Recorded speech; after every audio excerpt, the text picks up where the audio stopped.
ఎర్రగొండాయపాలెం నియోజకవర్గం నుంచి ఒక ప్రజాప్రతినిధి గెలిచాడయ్యా. ఆయనకి ఆకుకి పువ్వుకి తేడా తెలియదు. First time MLA. కనీసం అతనికి గవర్నర్ ప్రసంగానికి బడ్జెట్కి తేడా తెలియనటువంటి, కాకపోతే ఆయనకి సబ్జెక్టు చాలా తక్కువ, విషయం చాలా వీక్. కానీ ఆయన మొత్తం నాకే తెలుసు, నా అంతటోడు లేరు, నేను పెద్ద విషయ జ్ఞానిని అని చెప్పేసి అనుకుంటూ ఉంటాడు. నిన్న ఆయన అడిగారు, ఎవడో మన పోక మనోడు ఛానల్కి పోయాడు ఇంటర్వ్యూకి. ఎవరి ఛానల్కి? కాట్రే నాగరాజ్ ఛానల్కి. నాగరాజ్ సంగతి తెలుసుగా, సప్పనేసేస్తాడు కాటు, ముందో తెలుసు కదా. ఆ ఛానల్కి వెళ్ళి ఆయన ఒక క్వశ్చన్ అడిగాడు, నెయ్యి కల్తీ జరిగిందా లేదా, దాని విషయం మీరు స్పష్టంగా చెప్పండి, మీ హయాంలో వాడిన నెయ్యి స్వచ్ఛమైన నెయ్యి అయినా చెప్పండి అని అడిగాడు. దానికి మనోడు చెప్పేటువంటి సమాధానం ఒకసారి చూడండి. అనుకున్నటువంటి అలవాటు. అసలు బుద్ధున్నటువంటి వ్యక్తి ఎవరైనా కానీ మీరు పరీక్షించకుండా, మీ దగ్గర ఆధారం లేకుండా, మీకు సంబంధించినటువంటి ఏ రకమైన రిపోర్టు మీ చేతిలో లేకుండా ఎలా మాట్లాడారు? ఈరోజు మీరు ఉంది అని చెప్తున్నారు కదా, ఏ ప్రకారం ఉందో చెప్పాలి కదా. సిబిఐ ఈ దేశంలో అత్యున్నతమైనటువంటి ఎంక్వైరీ వ్యవస్థ. ఏ విషయం మీదైనా మనం సిబిఐ ఎంక్వైరీ కోరుతాం. సుప్రీంకోర్టుకి వెళ్ళింది వైవి సుబ్బారెడ్డి గారు, వీళ్ళు కాదు. నిజంగా దానిలో కానీ తప్పు జరుగుంటే ఎందుకు వెళ్ళాను సుప్రీంకోర్టుకి? ఎందుకు సుబ్బారెడ్డి గారు వెళ్ళిందాకా ఆగావు? సిబిఐ సిట్ ఎందుకు వేసింది? ఎవరి వల్ల వేసింది? ఎవరు అడగడం ద్వారా వేసింది? వైఎస్ఆర్ కాంగ్రెస్ పార్టీ నాయకులు అడగడం ద్వారా వేసింది. మీరు ఎందుకు అడగలేదు? అంటే మీరు దాన్ని ఒక ప్రచారానికి వాడుకోవాలని అస్త్రంగా చూశారు.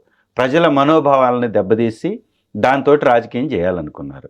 బీజేపీతో పొత్తులో ఉన్నాడు కాబట్టి పవన్ కళ్యాణ్ గారు ఓవర్ యాక్షన్ చేస్తూ కాషాయాలు ధరించి లేదా ఇంకొక రకమైనటువంటి వస్త్రాలు ధరించి రోజుకొక వేషం వేసి ఆ యొక్క సినిమాలకు పెంచుకున్న జుట్టును పెంచుకొని సనాతని అనేటటువంటి ఈ మధ్య రోజుకొకటి కదా, ఒక్కొక్కసారి రోజు అదే సార్ నేను బాగా గమనిస్తున్నాను, నెలకొకటి.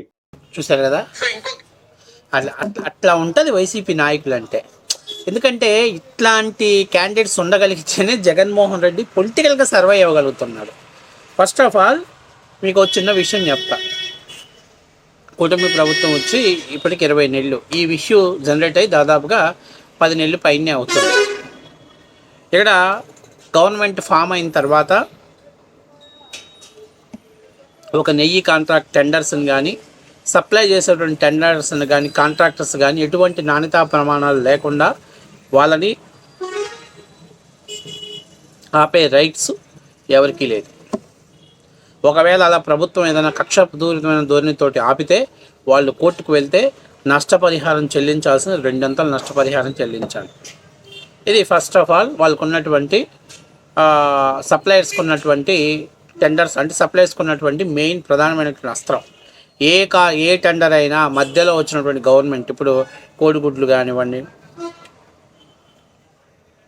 కందిపప్పు కానీ, అంటే పంచదార కానీ, రేషన్ సరుకులో సప్లై చేస్తున్నటువంటి, అట్లాగే బాలామృతాలు కానీ, వీటన్నిటికీ కూడా ఏంటనంటే వీళ్ళు గవర్నమెంట్ ఎంతైతే అడుగుతుందో దానికి తగ్గటువంటి మిషనరీ వాళ్ళు తీసుకుంటారు. ఆ కాంట్రాక్ట్ పీరియడ్ వరకు కూడా వాళ్ళు ఏదైనా చిన్నవి కాకుండా సప్లైలో ఎటువంటి లోపాలు లేకుండా సప్లై చేస్తుంటే వాళ్ళని తొలగించే రైట్స్, అధికారం అసలు ప్రభుత్వానికి లేదు. ఒకవేళ వాళ్ళు తొలగించారు, ప్రభుత్వం మా మీద కక్షపూరితంతో తొలగించారని వాళ్ళు కోర్టుకు వెళ్తే కోర్టులో ప్రభుత్వం తరపున 2 నష్టపరిహారం లేదా 5 నష్టపరిహారం చెల్లించాల్సిన పరిస్థితి ఉంటుంది. వాళ్ళ పీరియడ్ ముగిసే వరకు వాళ్ళ కాంట్రాక్ట్ అలా కొనసాగించాల్సిందే. వాళ్ళ పీరియడ్ ముగిసిన తర్వాత మళ్ళీ మీరు ఏదైతే టెండర్లకు పిలుస్తారో కొత్త టెండర్లో మీకు ఫేవర్గా ఉన్నట్టునో వాళ్ళ ఫేవర్ ఉన్నట్టు తీసుకోవాల్సింది వాస్తవ విషయం. ఇక్కడ సిట్టు దర్యాప్తి మన మేధావి చదవలేదనుకుంటా. సిట్టులో ఏదైతే ల్యాబ్ టెస్టులు చేసేవాళ్ళు, ప్రొక్యూర్మెంట్ వాళ్ళు మొత్తం 36 మందిని అందులో దోషులుగా తేల్చారు. అంటే దోషులని తేల్చారు. అంటే ట్యాంకర్ పైకి వెళ్తుంది, వాళ్ళు చెక్ చేస్తారు, ట్యాంకర్లో లోడ్ చేసేసుకుంటున్నారు, వాడేసుకుంటున్నారు. ఇక్కడ మనోడు చెప్తున్నట్టు లడ్డు తయారీలో ప్రాబ్లం ఉందనేది భక్తుల దగ్గర నుంచి వచ్చినటువంటి కంప్లైంట్స్. అవి పొడిగా ఉంది, సువాసన లేదు, నెయ్యి ఆశించిన స్థాయిలో లేదు, అదేదో లేదు అనేది గతం నుంచి కూడా భక్తులు రైజ్ చేస్తున్నటువంటి కంప్లైంట్. ఇప్పుడు టీటీడీలో అందరూ సరే, అందరూ అవినీతి పరులే ఉండరు, నీతిమంతులు కూడా ఉంటారు, వాళ్ళకి తెలుసు. కాకపోతే గత ప్రభుత్వం మంచిది కాదు, మనం ఎందుకు బయటపడాలి, మనకి ఎందుకు లేని సైలెంట్గా ఉండే వాళ్ళు కొంతమంది ఉంటారు. కానీ తర్వాత ప్రభుత్వం మారిన తర్వాత అరే వెంకటేశ్వర స్వామికి ఇంత అన్యాయం జరుగుతుంటే,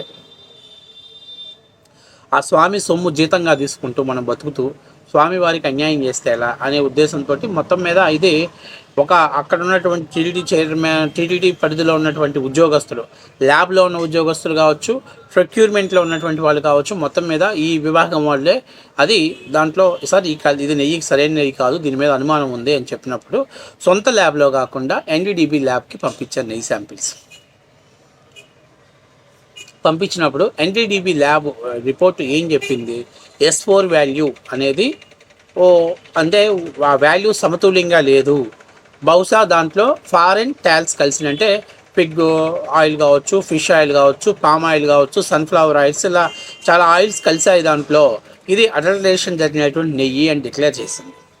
కింద వాళ్ళు ఏం చేశారంటే ఈ ఫారెన్ బ్రీఫ్ ఏదైతే ఉందో మేబీ సస్పెక్టెడ్, ఇట్స్ నాట్ అది కరెక్ట్ అని మేము చెప్పట్లేదు, జరిగి ఉండొచ్చేమో అనేటువంటిది ల్యాబ్ ఇచ్చినటువంటి రిపోర్ట్ అది. ఆ తర్వాత ల్యాబ్ ఎప్పుడైతే రిపోర్ట్ ఇచ్చిందో ఈయన ఏమంటున్నాడు, అంతకుముందు వీడియోలో కొంచెం మాట్లాడాడు, సిట్టు దర్యాప్తి సిబిఐ దర్యాప్తి కావాలని మేం కదా సుప్రీంకోర్టుకు వెళ్ళింది అంటారు. అప్పుడు ఆంధ్రప్రదేశ్ సిబిఐ దర్యాప్తి కావాలను ఇంకోటి కావాలని వెళ్ళాల్సింది మీరేరా నాయన, వాళ్ళు ఎందుకు వెళ్తారు, వాళ్ళ చేతిలో అధికారం ఉంది, వాళ్ళ చేతిలో అధికారులు ఉన్నారు, వాళ్ళ చేత దర్యాప్తు చేపిస్తారు, మీకు ఆ దర్యాప్తులో న్యాయం జరగదనే భయంతో మీరు అక్కడికి వెళ్ళారు. ఫస్ట్ ఆఫ్ ఆల్ నీకు ఫస్ట్ పాయింట్ అర్థం కావట్లేదు, నువ్వు సిబిఐకి వెళ్ళి సుప్రీంకోర్టుకి వెళ్ళి తలుపు తడితే నువ్వు నీతిమంతులు అని కాదు అర్థం, ఈ ప్రభుత్వం లోతుగా దర్యాప్తు చేస్తుందేమో, దర్యాప్తు పూర్తి స్థాయిలో చేస్తుందేమో, ఒకవేళ నాకు వ్యతిరేకంగా చేస్తుందేమో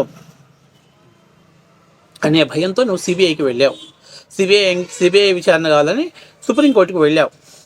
సో ఇప్పుడు ఇక్కడ మీ తెలివితేటలు అతి తెలివితేటలు మాట్లాడుతున్నారు మీరు, మేము నీతిమంతులం కాబట్టి సిబిఐ దర్యాప్తు అడిగాము అని చెప్పేసి అడగటం అనేది బేస్లెస్ ఆరోపణ అది. సరే, ఇప్పుడు ఏదైతే మీరు సిబిఐ విచారణ కావాలడితే సిబిఐ మరియు ఫుడ్ అండ్ సేఫ్టీ నుంచి ఒకరిని, అట్లాగే ఆంధ్రప్రదేశ్ సిట్టు నుంచి ఒక ఇద్దరిని కలిపి మొత్తం 5 వీళ్ళతో పాటు అనుబంధ 36 మందిని తేల్చి ఇప్పుడు వాళ్ళు పరిశోధన చేశారు. వీళ్ళ కాంట్రాక్ట్ పీరియడ్ ఎక్కడి నుంచి అక్కడి వరకు 2022 నుంచి ఎంట్రీ 24 వరకు దాదాపుగా 1 లక్షల కేజీల నెయ్యిని వీళ్ళు సప్లై చేశారు అని చెప్పేసి సిట్టు దర్యాప్తులో ఇచ్చేసింది. అది అసలు నెయ్యే కాదు, ఏదైతే ఎన్డీడీబీ ల్యాబ్ ఇచ్చినటువంటి రిపోర్ట్లో పామ్ ఆయిల్ అలాగే కొన్ని కెమికల్స్ని వాడి దాన్ని ఒక కృత్రిమ సింథటిక్ ఘీని తయారు చేశారు అని చెప్పేసి ఎన్డీడీబీ రిపోర్ట్ అనుకూలంగానే ఇచ్చింది. వాళ్ళు ఏదైతే సస్పెక్ట్ చేశారో దానికి అనుకూలంగానే ఇచ్చింది. ఇస్తూ వీళ్ళు ల్యాబ్కు పంపించిన దాంట్లో ఇంకొక చిన్న విషయం చెప్పారు. 10% మా ల్యాబ్ పరిమితిలో మేము చేసిన టెస్ట్లో 10% కంటే బిలో కానీ బీఫ్ కానీ పంది మాంసం కానీ ఏదైనా ఉన్నా అది మాకు సస్పెక్టెడ్, ఐడెంటిఫై చేయలేము, వెరీ లో అని చెప్పేసి పెట్టేశారు. అది మాకు ఐడెంటిఫై అవ్వదు అని చెప్పారు. సో సిబిఐ తర్వాత సిట్ విచారణలో ఏం చేసింది, అన్ని చోట్ల అసలు వీళ్ళకి అంత టాలెంట్ ఉందా లేదా ఎన్ని ఎంక్వైరీ చేసుకున్న తర్వాత వాళ్ళు చేసినటువంటి విధానం ఏంటంటే చుక్క నెయ్యి పాలు లేకుండా వీళ్ళు 65,000 కేజీల నెయ్యిని టీటీడీకి సప్లై చేశారు. ఏ పీరియడ్ 2022-24 వరకు. ఇంకా మళ్ళీ సిగ్గు లేకుండా మాట్లాడుతావు నువ్వు, సిగ్గు లేకుండా మాట్లాడుతున్నావు. సిబిఐ కావాలని మీరు అడిగారు, ఆ సిబిఐ సిట్టు దర్యాప్తు చేసి 60,65,000 కేజీలు సింథటిక్ ఘీ, ఇది అసలు నెయ్యే కాదు అని డిసైడ్ చేసిన తర్వాత కూడా నువ్వు మీడియా ముందుకు వచ్చి మాట్లాడుతున్నావు అంటే బహుశా నువ్వు హిందువు కాదు, నీలో హిందూ క్వాలిఫికేషన్స్ లేవు. పైపెచ్చు నువ్వు గతంలో బాగుంది అంటే సిట్ అనేది దర్యాప్తు చేయకుండానే ఒక ఛార్జ్ షీట్ ఫైల్ చేసి పడేస్తుందా? నిజంగా అలాగే అని అయితే ఎన్డీడీబీ ల్యాబ్ ఆధారంగా వాళ్ళు మాట్లాడిందని క్వాలిఫై చేయొచ్చుగా. ఇక్కడ చిన్న విషయం గుర్తుపెట్టుకోవాలి, ఒక రాష్ట్ర ముఖ్యమంత్రి కావచ్చు, ఉప ముఖ్యమంత్రి గారు కావచ్చు, ఏ ఆధారంగా మాట్లాడారంటే ఎన్డీడీబీ ల్యాబ్ రిపోర్ట్ ఆధారంగా మాట్లాడారు. ఫస్ట్ ఆఫ్ ఆల్ అది నువ్వు బేస్ చేసుకో. ఇవాళ మీరు లేదు అని ఏ ల్యాబ్ ఆధారంగా మాట్లాడుతున్నారంటే నిన్న సిబిఐ సిట్ చేసినటువంటి ల్యాబ్ రిపోర్ట్ ద్వారా అక్కడ లేదు, బిలో 10% లోపు ఉంటే, వెరీ లో లెవెల్లో ఉంటే ఐడెంటిఫై చేయలేమని చెప్పి వాళ్ళు చెప్పిన దాన్ని అసలు లేదని మీరు మాట్లాడుతున్నారు. సో నేను చెప్పేది ఏంటంటే, కానీ ఇక్కడ ముఖ్యమైన విషయం ఏంటంటే సింథటిక్ ఘీని ఎవడు ఎంట్రీ చేశాడు, ఎందుకు ఇచ్చారు, దీని మీద మీకు చాతనైతే మీరు వాడింది. ఇప్పుడు ఆయన నాగరాజు అడిగింది అదే మాట, దానికి సమాధానం చెప్పరా అని అంటే మొత్తం నువ్వు బోడిగుండు ఏదన్నట్టు జుట్టు ఏదన్నట్టుగా చుట్టూ తిప్పుకొని వస్తావేంటి?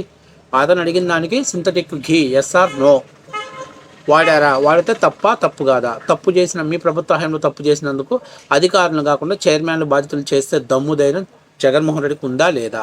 ఇంతమంది హిందూ భక్తుల చేత నకిలీ నెయ్యితోటి లడ్డు తినిపించినందుకు క్షమాపణ చెప్పాల్సిన బాధ్యత మీ పైన ఉందా లేదా? అది మీరు డిసైడ్ చేసుకోవాలి. ఈ బొంకు తిరుగుడు డొంక తిరుగుడు మాటలు వద్దు. మీరు ఒక ల్యాబ్ రిపోర్ట్ తోటి వాళ్ళు ఉండొచ్చేమో అని వాళ్ళు చెప్పారు, మీరు ఒక ల్యాబ్ రిపోర్ట్ తోటి ఉండలేదు అని మీరు చెప్పారు. కానీ మేము ఇక్కడ అడుగుతుంది ఏంటంటే అసలు నెయ్యా కాదా, అది ఒరిజినల్ నెయ్యే మేము వాడాము అని నువ్వు చెప్పగలిగే దమ్ముంటే చెప్పు. అది ఈ మధ్య ఈ బొకడాగాళ్ళంతా చంద్రబాబు నాయుడుకి ఆ డైరీతో సంబంధం ఉంది, ఈ డైరీతో సంబంధం, మీకు సంబంధాలు కాదురా బాబు కావాల్సిందే. ఒక వ్యాపారాన్ని చేసుకునేటప్పుడు వాళ్ళకి ఆ డైరీలతోటి వాళ్ళతో పనులు ఉంటాయి. కానీ ఇక్కడ తప్పు జరిగింది ఎవరి హయాంలో, తప్పు చేసింది ఎవరు, సిబిఐ ఇచ్చిన నివేదికలో ఎవరి పేర్లు పొందపరిచారు, ఎవరి హయాంలో జరిగిందని వాళ్ళు ఇచ్చారు, దాన్ని బేస్ చేసే మాట్లాడటం నేర్చుకోవాలరా బోషడికేలు.